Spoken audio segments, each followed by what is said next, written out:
Hello, students. I had a couple questions on the homework from 7.3.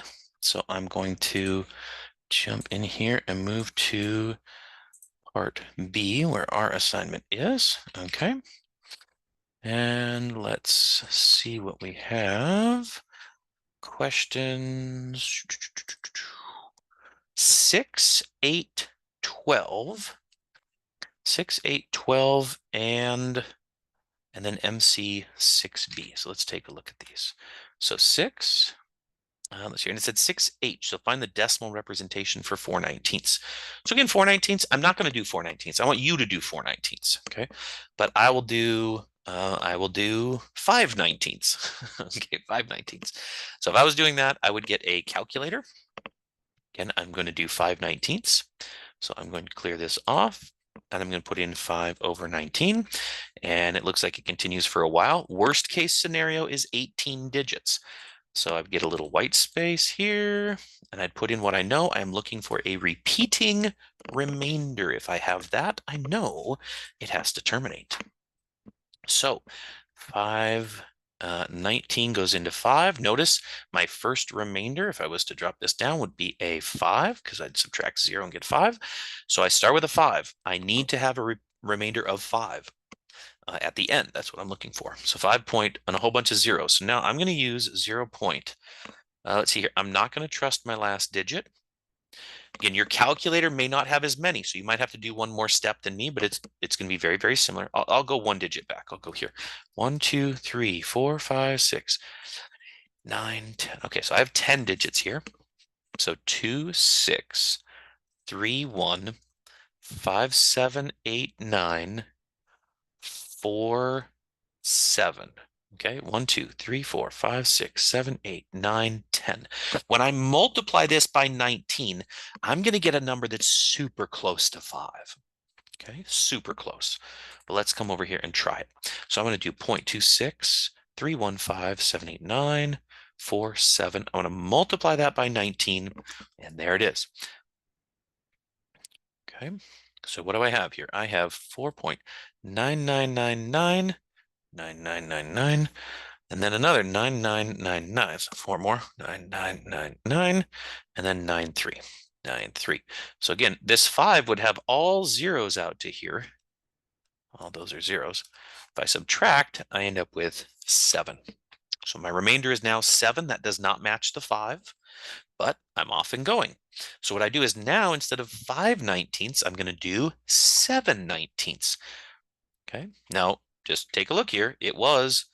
I got to 4, 7. The next digits were 3, 7. So if I did this correctly, let me remove these out of here. When I come up and do a 7, I should get something that starts with a 3, 7. Oh, 3, 6, 8. Okay, that makes sense. Okay, 3, 6, 8. And it goes and goes and goes. And do I notice when I start with a 2, 6, 3 or a 2, 6 and boom, boom, boom, boom, boom, I get a 2, 6 right here. So I would stop what I'm doing at the 2, 6 and hope, cross my fingers, that I get a repeating remainder. So I would then put in 3, 6, 8, 4, 2, 1, 0, 5. That's my cross of my fingers right there. Okay. So I come down and I check that in the computer. 0.36842105. Multiply that by 19. And let's take a look. I get 6.99923999995. Now again, these would all be zeros. When you line those up, you're going to end up with a remainder of 5, and this is where you say, oh, happy day. Got a repeating remainder. Oh, happy day. That means this is the repeating decimal for 5/19. That is how you can find a repeating decimal number for a super long one in just a few quick seconds. I was doing a lot of talking. If you weren't doing a lot of talking, you might be able to do it probably able to do it in less than a minute, but that is how it works. So that is question number 6. Let's check question number 8. Express 1 second as a repeating decimal part of an hour. Oh, what a good question. Well, 1 second 1 second is a part of a minute, right? So if I was thinking of 1 second to 1 minute, I could write this as 1 second to 60 seconds because that would be 1 minute. The seconds would go away and I'd be left with 1 over 60, and I could convert that to a repeating decimal. But it doesn't say as part of a minute, it says as part of an hour. So if I want 1 second to 1 hour, then 1 second is on top. 1 hour is worth 60 minutes, right? And 60 minutes, each minute is 60 seconds. So this really is 1 second to 3,600 seconds. Remove the seconds and then convert this into a repeating decimal. And big hint here, you've got some hundreds. It's going to start, there's going to be some non-repeating decimals. Okay. There's going to be some that are not repeating, and then you put the bar on top. Phew. Okay. So that takes care of question 6. Question 12. Let's see, where's 12? Oh, here we go. Consider the repeating decimals. Dot, dot, dot. How many places do you expect in the repetend of the sum of the two decimals? Ooh, interesting. So if I was lining these up, 2, 3, that's the first one. And I know it continues as long as I want. Next one is 0.235, then 235, then 235, then 235, dot, dot, dot, dot, dot, dot, dot, dot, dot, dot, dot, dot.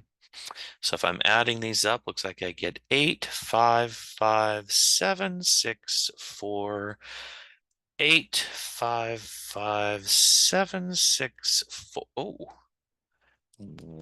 hello, new number. So let's see here. How many would I expect? Well, this one repeats every 2, right? This one repeats every 3. At some point, you're going to have to write out some grouping of 2 at a time. 2, 2, 2, 2, 2, 2. And it's going to have to match up with every group of 3.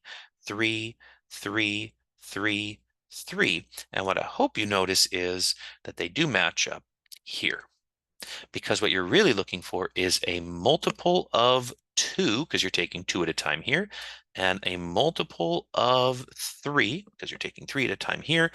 And not surprising, the answer you come up with is 6, because chapter 4 is here to save the day. Least common multiples, they'll show you the way. That's right. So if you take the least common multiple of a group of 2 and a group of 3, you will end up with a group of 6. And you actually can see that here. And you can say, hey, that's exactly the same as what I started with. And you've got a beautiful way to do this. And that is how you can find the sum of rational numbers. Now, number 12 didn't ask you to find the sum. It said, how many decimal places do you expect?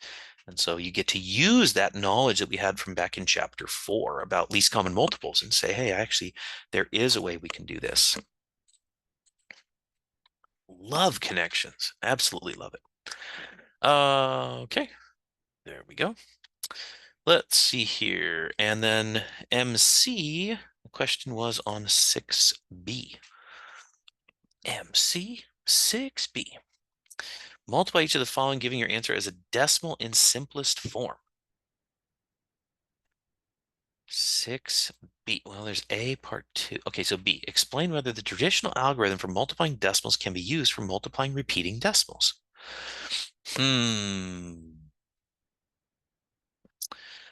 Well, the traditional algorithm for multiplying decimals is that you have to count the number of decimal places, right?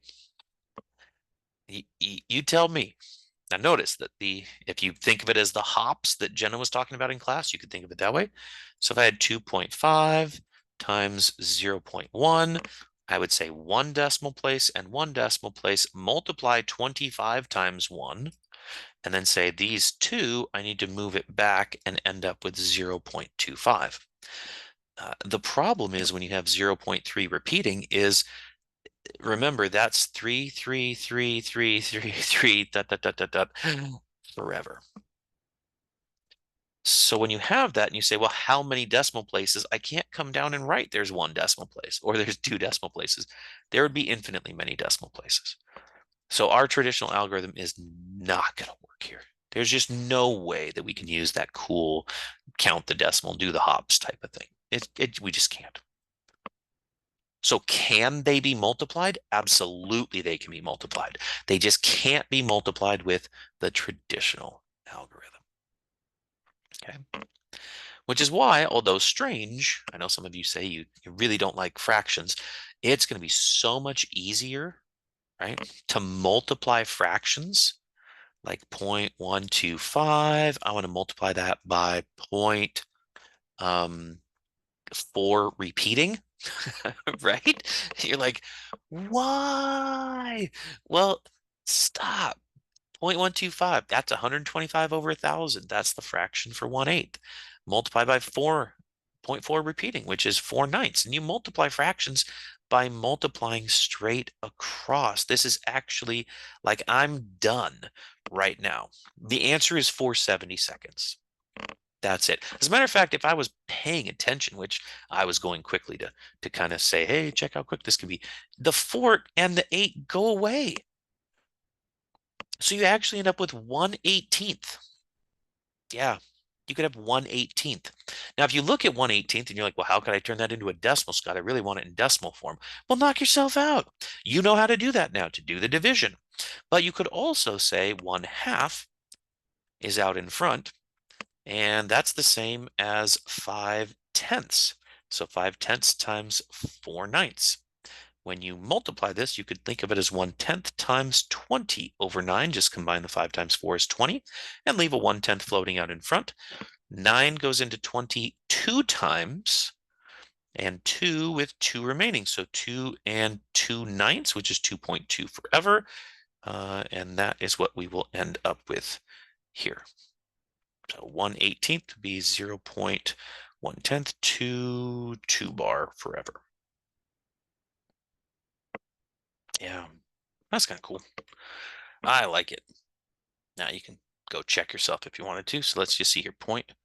I might need that other calculator again if I want to do the bar part, right? Let's just do 1/8 times 4/9. Okay, so let's see here.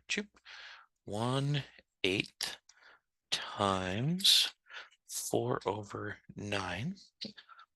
And oh, I put a 5.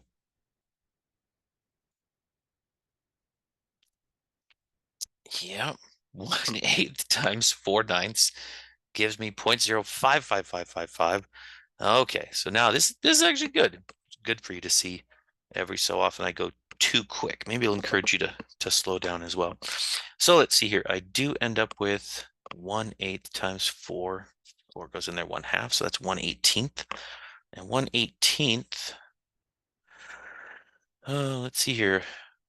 4/9, this is 1/2, so this would be 5/10. That's 20.